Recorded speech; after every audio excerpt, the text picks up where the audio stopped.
presented by Mathli Express Music.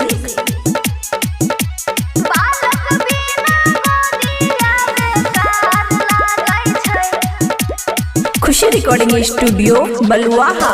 Phone वहाँ सखी की जे बोले लेके आबो न पियाज डोली। फोन वहाँ सखी की जे बोले लेके आबो न पियाज डोली। बालक बिना गोदिया बेकार लागै छै, सुना ससुराल लागै छै।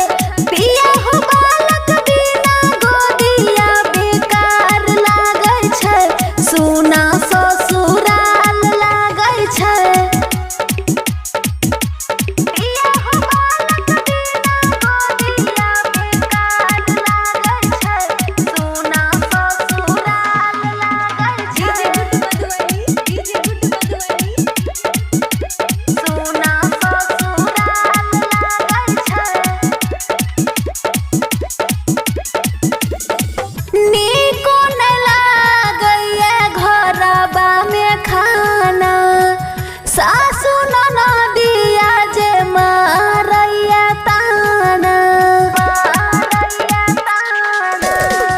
नीको न लागैया घरबा में खाना, सासु ननदिया जे मारैया ताना।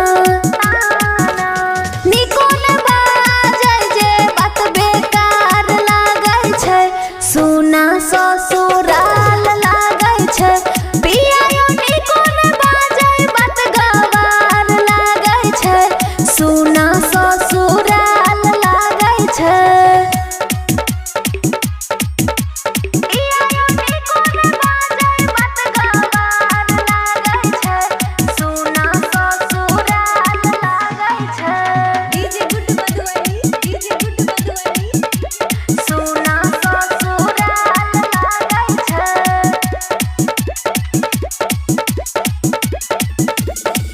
बात सुनी सुनी यौ निंदिया भागल।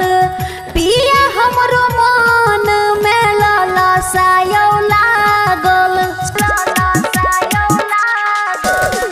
बात सुनी सुनी यौ निंदिया भागल। पिया हमरो मन में ललसायौ लागल।